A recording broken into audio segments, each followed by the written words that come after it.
The monsoon had lifted before dawn, leaving the jungle floor slick with mud and the air heavy with rot. In the clearing where the trail bent south toward the coast, a patrol of Imperial Japanese infantry crouched in silence, their Arasaka rifles oiled and ready, their breath shallow in the humidity. They had been told the Americans would come stumbling through these trees the way they always did, loud, careless, laden with too much equipment, soft from too many hot meals and too little discipline. The intelligence brief had been specific. Expect Springfields, maybe a few Thompsons, nothing the Emperor's soldiers couldn't weather with patience and precision. But when the first burst of automatic fire cut through the canopy that morning, it didn't sound like a Thompson.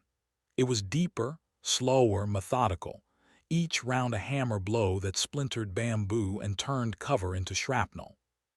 By the time the second magazine emptied, half the patrol was gone, and the survivors were scrambling east through thickets they'd sworn to hold.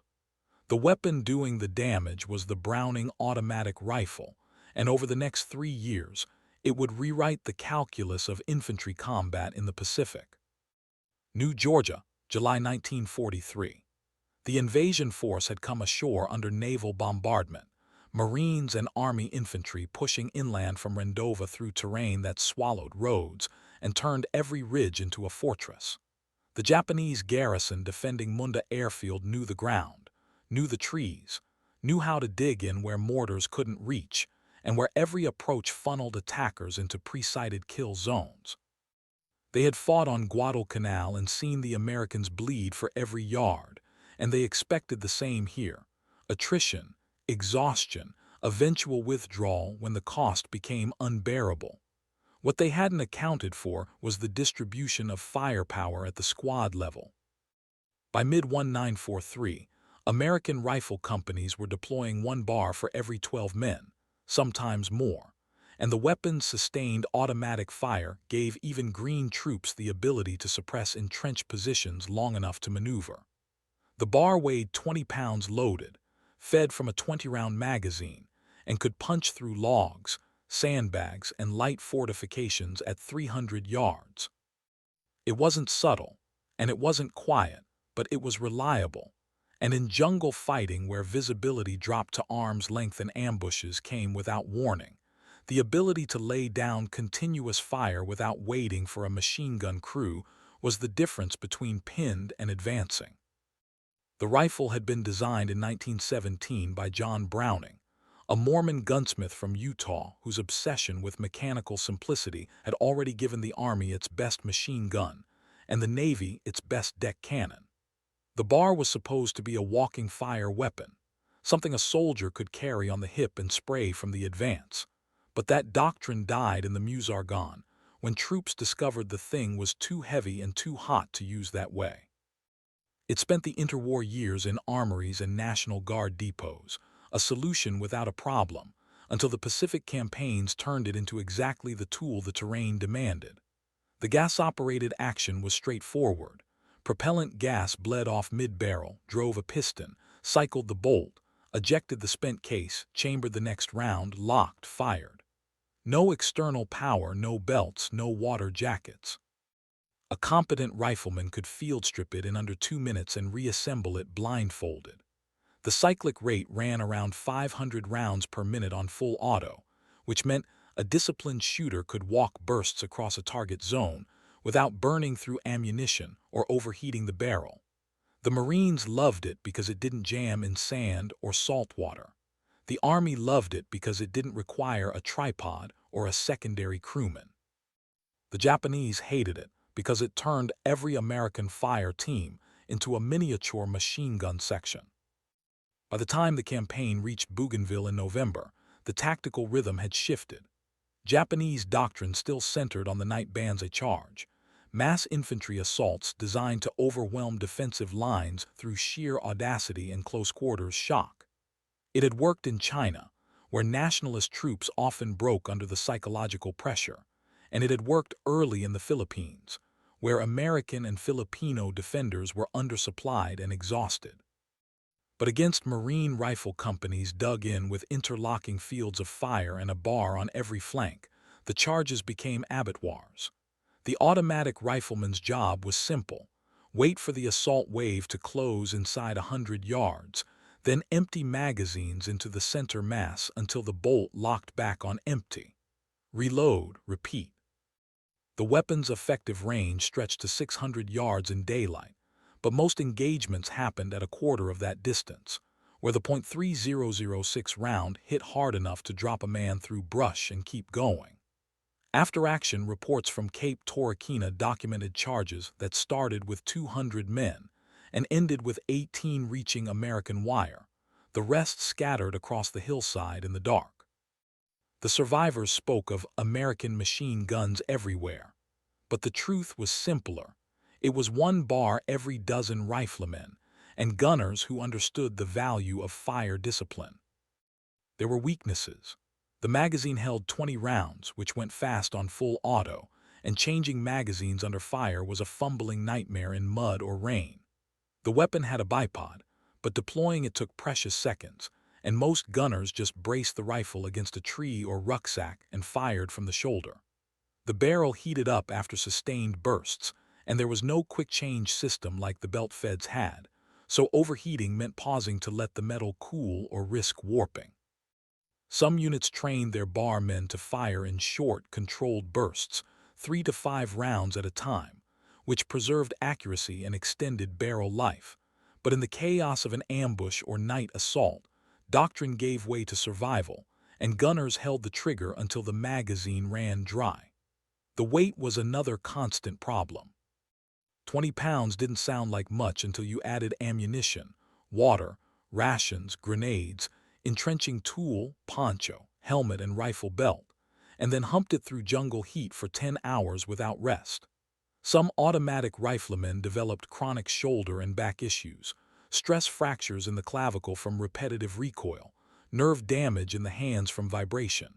The medics issued aspirin and tape and sent them back to the line. On Tarawa, in November 1943, the bar proved its value in a different kind of fight: urban, confined, merciless. The island was 2 miles long and less than a mile wide, most of it fortified with concrete bunkers, trenches, and pillboxes that had survived 3 days of naval bombardment without significant damage. The Marines who landed on Red Beach walked into pre-sighted machine gun fire that cut down entire platoons before they reached the seawall. The assault stalled in the shallows, stalled on the beach, stalled at the coconut log barricades, until small teams began working bunker to bunker with flamethrowers, satchel charges, and automatic rifles. The bar's role was suppression: pour fire into the firing slits while the demo man crawled forward, then shift to the next bunker and repeat. It wasn't elegant, and it wasn't safe, but it worked because the weapon could deliver sustained fire without the bulk or setup time of a Browning M1919. By the time the island was declared secure, 76 hours after the first wave hit the reef, most rifle squads had burned through their entire basic load of bar ammunition and were scavenging magazines from the dead. The Japanese understood what was happening. Intelligence summaries captured after the Gilbert Islands noted the presence of automatic rifles in large numbers and warned field commanders to expect heavier suppressive fire at closer ranges. Some units began training for immediate counterfire against muzzle flashes, trying to kill the bar gunner before he could establish a base of fire. But the tactic only worked if you spotted him first, and American infantry had learned to position their automatic riflemen behind cover with good sightlines and interlocking sectors. Other Japanese units tried infiltration, small teams slipping through lines at night to knife, or grenade the automatic riflemen in their foxholes. But Marine security procedures evolved in response, with listening posts, trip flares, and standing orders to keep bars loaded and within arm's reach at all times. The weapon became a target because it was a threat, and it remained a threat because American logistics could replace both the rifles and the men faster than the Japanese could neutralize them. Sergeant Elinor Kostka had spent 18 months as a Browning technical inspector at Springfield Armory before volunteering for overseas logistics duty. and by the time she landed at Noumea in early 1944, she knew more about the bar's failure modes than most riflemen knew about its operation. Her call sign was Metronome, a nickname she'd earned back in Massachusetts for her habit of timing production line cycles with a pocket stopwatch, and her job in the Pacific was to keep the weapon functioning under conditions Browning had never imagined. Rust, primarily. The .3006 cartridge used corrosive primers, which meant every time a bar was fired, salt residue built up in the gas system, and if you didn't clean it within 12 hours, the piston would seize and the rifle would turn into a 20-pound club. Casca's first directive was simple: mandatory disassembly and cleaning after every engagement. No exceptions, no excuses, and any unit that failed inspection would lose bar allocation for the next operation. The company commanders hated her for it until the combat reports came back showing that properly maintained weapons had a failure rate under 2%, while neglected rifles jammed at 5 times that rate. She worked out of a Quonset hut near the main supply depot, surrounded by disassembled actions, worn-out springs, bent feed lips, and cracked stocks shipped back from Guadalcanal, New Georgia, and Bougainville for evaluation. Every failure told a story. Broken extractors meant someone had been firing overpressure ammunition or hadn't cleaned the chamber. Fractured receivers meant someone had dropped the rifle on concrete or rock, probably during a beach landing. Warped barrels meant sustained full-auto fire without pause, the kind of panic shooting that happened when a position was about to be overrun. Casca logged each failure mode, photographed the damage, and sent her findings back to Springfield with recommendations: stronger extractor springs, reinforced receiver wells, heavier barrel profiles for sustained fire. Some of her suggestions made it into production. Others disappeared into bureaucratic limbo. She kept writing them anyway.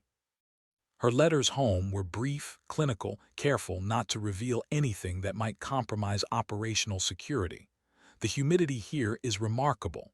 Yesterday, I watched a rifle that had been cleaned and oiled the night before developed surface rust by noon. The men are learning, slowly. Some of them still think the weapon will take care of itself, but those are the ones who end up carrying a malfunctioning club when it matters. I wish I could tell them what I see in the crates that come back, what happens when discipline fails. But they'll learn or they won't come back at all. She never used the word casualties in her letters, never mentioned specific islands or unit designations, never described the smell of cosmoline mixed with mud and blood that clung to every returned weapon. Her mother, reading those letters in a kitchen in Worcester, Massachusetts, knew her daughter was lying by omission and loved her for it. By the time the Philippines campaign began in October 1944, the bar had become so integral to infantry tactics that its absence was more notable than its presence. On Leyte, where the terrain shifted from beaches to swamps to jungle highlands, rifle companies structured their movement around the automatic riflemen. Bar gunners walked in the middle of the column, protected by scouts forward and riflemen behind, so that if the point made contact, the automatic weapon could be brought to bear immediately. If the column was ambushed from the flank, the nearest bar swung toward the contact and suppressed while the rest of the squad maneuvered. If a position needed to be assaulted, the bar provided covering fire until grenades or flamethrowers could finish the job. The weapon wasn't perfect, it was still too heavy, still too hungry for ammunition, still prone to overheating. But it worked, and in infantry combat, works is the highest praise. The Japanese adapted as best they could. Some units began fortifying positions with thicker logs and deeper firing slits, trying to negate the bar's penetration advantage. Others shifted to even more aggressive night attacks, reasoning that darkness would nullify the Americans' superior firepower. A few commands experimented with their own light machine guns, the Type 96 and Type 99, but these weapons required teams of 2 or 3 men, weighed more than the bar when you counted the tripod and spare barrels, and lacked the individual mobility that made the Browning so effective in close terrain. The fundamental problem wasn't technical, It was industrial. By 1944, the United States was producing enough bars to issue one to every rifle squad in every division in every theater, while Japan was struggling to replace losses in basic rifles and ammunition. The disparity wasn't about design or doctrine. It was about steel mills, assembly lines, and the fact that America could afford to give every 12-man squad a 20-pound automatic rifle, and Japan could not. Iwo Jima, February 1945. The island was 8 square miles of volcanic ash and entrenched bunkers, and the Marines who came ashore expected the worst fortifications they'd seen in the Pacific. They were not disappointed. The Japanese garrison had spent months digging tunnels, reinforcing pillboxes, and prepositioning artillery to turn every yard of beach and airfield into a killing ground. The initial bombardment barely scratched the defenses, and when the first wave hit the beach, they encountered a level of resistance that stalled the advance within minutes. The bar gunners went to work immediately, suppressing cave mouths, bunker apertures, and spider holes while assault teams crawled forward with demolitions. The island took 36 days to secure, cost nearly 7,000 American dead and 20,000 wounded, and consumed so much ammunition that supply ships ran continuous shuttles from Saipan just to keep the riflemen fed. The bar's role in that arithmetic was difficult to quantify but impossible to ignore. Every squad that reached a bunker intact, every pillbox that got suppressed long enough for a satchel charge to go in, every night defense that held against infiltration, somewhere in that sequence was an automatic rifleman doing his job. Sergeant Kostka never set foot on Iwo, but she saw the weapons that came back.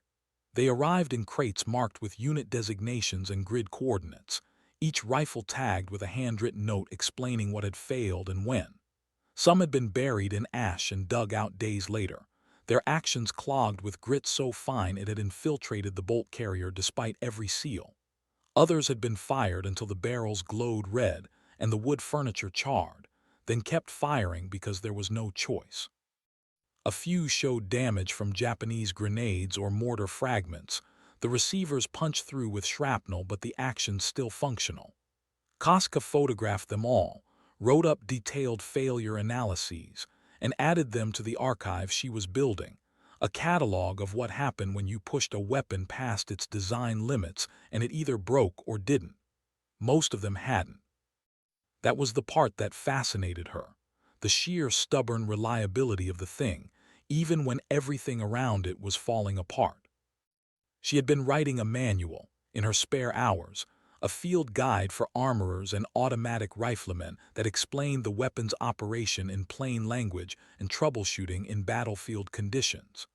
Springfield Armory had its technical manuals, but those were written for peacetime arsenals with proper tools and clean workbenches, not for foxholes in the rain or supply depots under shelling. Kostka's version was different. If the rifle fails to feed and the magazine is not empty, check for mud or debris in the magazine well. If the well is clear, check the feed lips. They bend easily and a quarter-inch of deformation is enough to cause misfeed. If the lips are intact, check the recoil spring.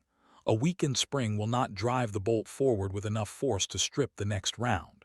If the spring is intact, the problem is in the gas system. Disassemble and clean immediately. She wrote in numbered steps. With illustrations she'd sketched herself showing hand positions and tool angles. The manual was never officially published, but copies circulated among armorer sergeants and ordnance officers, and by the end of the war, bootleg versions had reached units from Okinawa to Luzon. Okinawa was the last campaign, and the worst. The island was larger than any the Americans had assaulted before, the defenses were deeper, and the Japanese had abandoned any pretense of holding the beaches in favor of withdrawing into the interior and making the attackers pay for every ridge and every hill. The fighting lasted 82 days, cost over 12,000 American dead and tens of thousands wounded, and turned the southern third of the island into a moonscape of craters, shattered trees, and burned-out villages. The bar was there for all of it, suppressing reverse slope positions, covering river crossings, holding perimeters at night against infiltration and banzai attacks. By the time the island was declared secure in late June, most of the bars in the assault divisions were on their second or third barrel. Their stocks were wrapped with tape and wire to hold cracked wood together, and their gunners were hollow-eyed from exhaustion and too many nights without sleep. The weapons' performance in the Pacific didn't end the war. Industrial capacity, naval dominance, and strategic bombing did that. But it changed the character of infantry combat in ways that outlasted the conflict. After the war, military analysts studied the bar's role in squad tactics and concluded that automatic fire at the team level was essential for modern infantry, a finding that eventually led to the M14, the M60, and later the M249 squad automatic weapon. The Japanese studied it too, in the post-war years when former officers were allowed to write military histories and reflect on what had gone wrong. Some attributed their defeats to material superiority, others to logistics, others to strategic overreach. A few, more honest, noted that American squads had been able to generate suppressive fire faster and more flexibly than Japanese squads, and that this advantage had compounded across every engagement until the cumulative effect became impossible to overcome. Sergeant Elinor Kostka returned to the United States in September 1945 and was discharged 3 months later with a commendation and a box of field notes she'd accumulated over 2 years in the Pacific. She went back to Springfield Armory, not as an inspector but as a technical liaison, helping to integrate lessons learned from the war into the next generation of small arms. She never spoke much about her time overseas, never wrote a memoir, never gave interviews. When her nieces and nephews asked what she'd done in the war, she told them she'd worked in supply, which was true, and left it at that. The manual she'd written ended up in the Army's institutional archive, where it was eventually scanned and digitized and made available to researchers interested in the history of military logistics and field maintenance. A few historians noted her name in footnotes. Most didn't.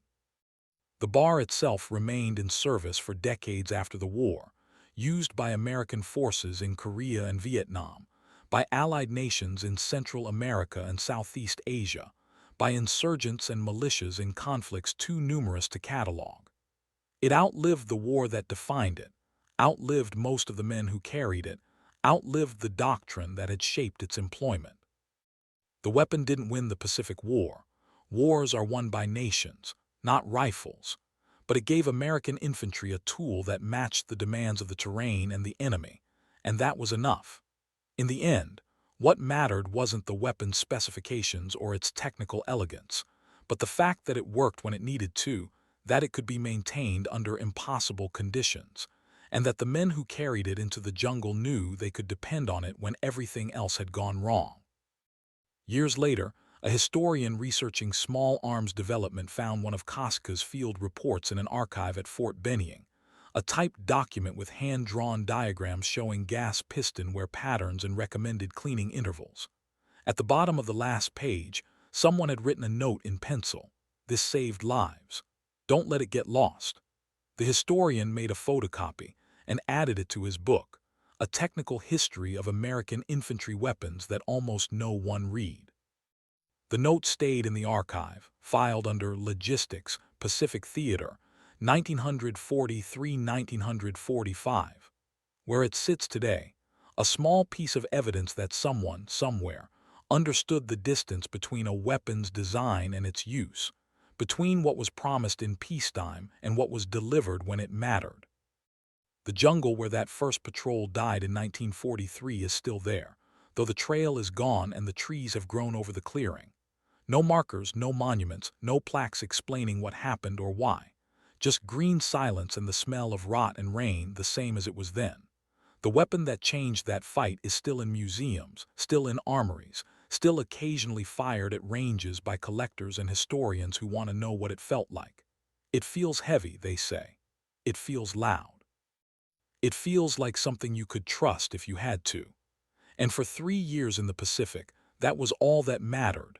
Not the weight, not the noise, not the elegance of the design, just the knowledge that when you pulled the trigger it would fire and keep firing, until the job was done or the magazine ran dry. That was the Browning automatic rifle. That was what it meant to the men who carried it, and to the enemy who learned to fear it, and to the woman who made sure it kept working when everything else had fallen apart. It wasn't a miracle weapon. It was just a tool, wielded by people who understood that survival and victory were measured in small increments, 20 rounds at a time, one magazine after another, until the silence returned and the war moved on.